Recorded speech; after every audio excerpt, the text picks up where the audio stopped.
नारायण नहीं जाबो तोर से दिल दिमाग हो जातो तोर से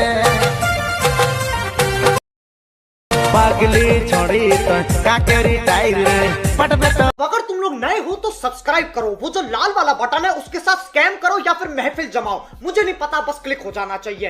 तो चलिए शुरू करते हैं।